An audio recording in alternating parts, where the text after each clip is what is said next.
Peer-implemented DRA plus extinction intervention for decreasing disruptive behaviors in the classroom by Jesse Hinman, Lauren Lang, and Gabby Moss. Amongst the literature, prior research has shown peer-implemented interventions as some of the most effective ways in reducing attention-maintained disruptive behaviors in classroom settings. In the classroom, disruptive behaviors can decrease the productivity of students, others around them, and can influence a student's performance in that class. Carr and Durand found differential reinforcement procedures to be successful in reducing problem behaviors in school programs. The present study examines the effectiveness of using a peer-implemented differential reinforcement of alternative behaviors and extinction intervention in reducing disruptive behaviors in the classroom and increasing the rate of math problems completed in a 1-hour classwork session. Past research has shown that peer-implemented interventions have been proven to be effective as behavior change techniques in assisting students with academic tutoring, conflict mediation, and effective being used as a positive reinforcement. For an intervention to be successful, it must be user-friendly, time-efficient, and approved by all participating parties, such as teachers, parents, and students. According to Wilder, Flood, and Masuda, peer attention has been shown to be a functional reinforcer for some children with ADHD. A study by Gravogel, McAleese, and Wallace replicated a functional analysis procedure using peers in an after-school program. They implemented peer-mediated interventions for problematic behaviors by maintaining peer attention and incorporating antecedents and consequences, such as attention, playtime, or crossword puzzles, as additional reinforcers. In the treatment phase, peers either provided praise for on-task behaviors or discontinued praise when the participant engaged in off-task behaviors. The results showed that with peer implementation of an intervention using differential reinforcement and extinction, off-task behaviors immediately decreased for all 3 participants and continued to remain low. In previous research, Camps, Barbeta, et al. Looked at class-wide peer tutoring that was both effective and efficient way for students to work together to create a positive effect on academic achievements. Because that study was proven effective for reading, this current study is looking at the peer tutoring improvements that can be made in mathematical class. Classmates using a small group to collaborate learning styles is a way of maximizing each other's learning through discovering errors and making corrections. Bossard and Northup evaluated the effectiveness of peer-implemented intervention based on a classroom-based functional analysis using differential reinforcement of other behavior and using peer attention as reinforcement for appropriate behaviors. Dart et al. Used a multiple baseline design across behaviors with AB withdrawal variation aiming to increase on-task behavior and decrease disruptive behavior occurring in a classroom setting. The results showed that peer management was the most effective technique in improving appropriate behaviors in the classroom, as shown by the reduction in disruptive behavior and the increase of on-task behavior during instruction time in the classroom. For this study, 3 4th grade students in a general education math class were identified for engaging in attention-maintained disruptive behaviors that distracted other students. 3 4th grade students, Kevin, Lacey, and Connor, all engaged in disruptive behaviors that were maintained by attention. Each was selected because they typically engaged in low levels of on-task behavior and completed very few of the assigned math problems during individual class work time. None of the participants were receiving any medications or had any type of disability. All sessions were conducted in the classroom during the 1-hour individual class work time at the end of the class that met twice a week. In this study, the dependent variables were the number of math problems completed during the 1-hour session and disruptive behavior.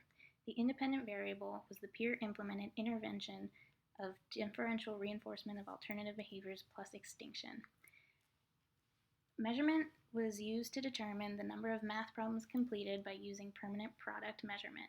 At the end of each class, the observers counted the number of math problems from the math handout. There were 75 in total, and we calculated the number that were completed. Disruptive behavior was defined as looking up from math problems for more than 5 seconds and successfully or attempts to make eye contact, touching or reaching with their hand or an object, and talking about topics other than math to other students. Observers sat with the teachers at their desks or with the teacher's aides during all 16 of the 1-hour individual classwork sessions. IOA and procedural integrity were both calculated for each session. A multiple baseline across participants design was used to determine the effectiveness of the peer-implemented intervention using a DRA plus extinction in order to increase the number of math problems completed and decreasing disruptive behavior. Observations of all 3 students began at the same time, and each was observed for the same 16 sessions, 2 sessions a week for 8 weeks. First, Kevin was introduced to the intervention when his baseline levels of responding for both behaviors were observed to be stable. Intervention was then implemented for Lacey when her baseline levels were stable and the intervention levels of behavior were stable for Kevin after intervention was introduced. Finally, the intervention was introduced for Connor when his baseline levels for both behaviors were stable and when there was an observed change in behavior after the intervention was implemented for Lacey. By implementing the intervention at different times for each participant, it can be inferred that it is the intervention responsible for changing any behaviors. The multiple baseline was chosen to control for threats to internal validity such as history, maturation, and diffusion of treatment. At the completion of the treatment, social validity questionnaires were distributed to the participants, the peers who implemented the intervention, as well as the teacher. They were in the form of rating scales, and they were used to determine treatment acceptability and effectiveness for those involved. The 3 participants rated the high levels of acceptability and perceived effectiveness.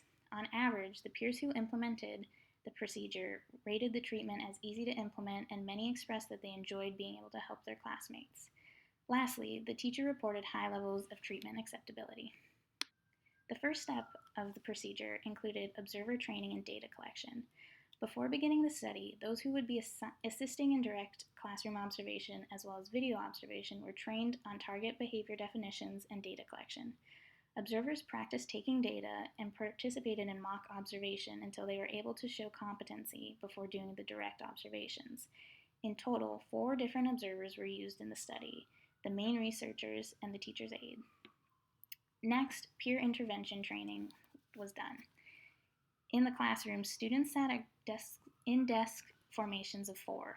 The 3 students sitting next to the participant were trained on how to implement the intervention prior to its introduction.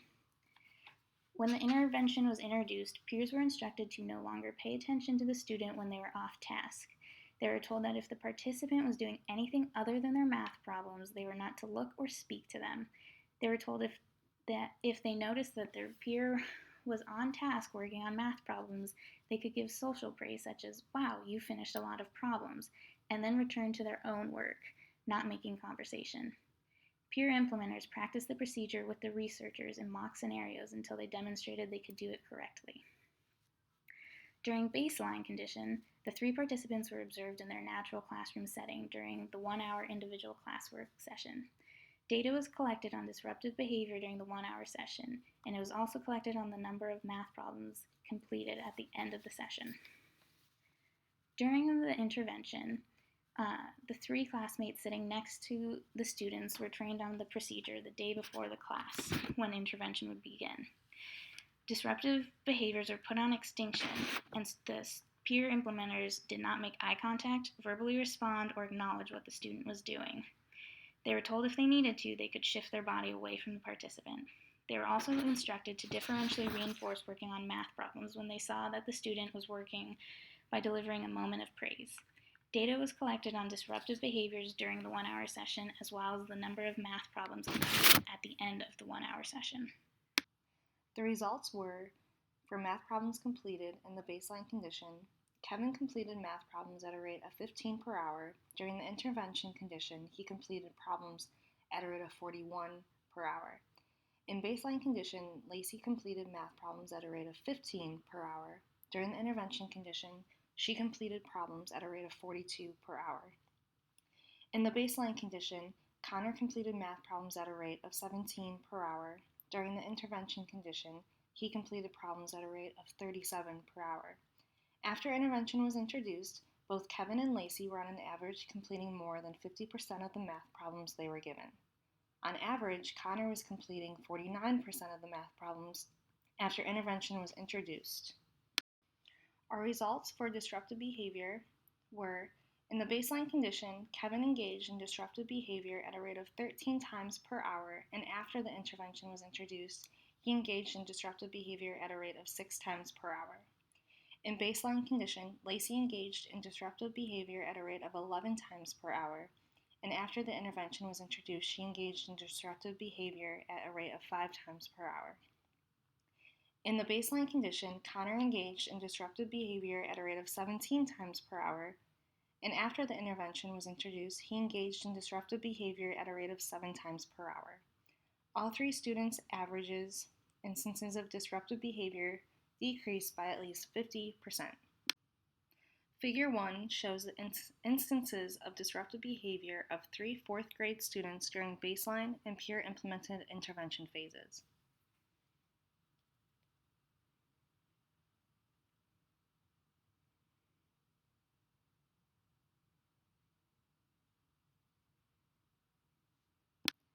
Figure 2 shows the rate of math problem completion per 1 hour class work session during baseline and peer implemented intervention phases.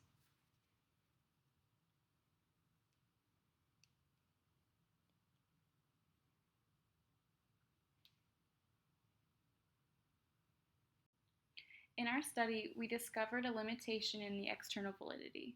Our subjects were aware that they were being observed by experimenters and fellow peers.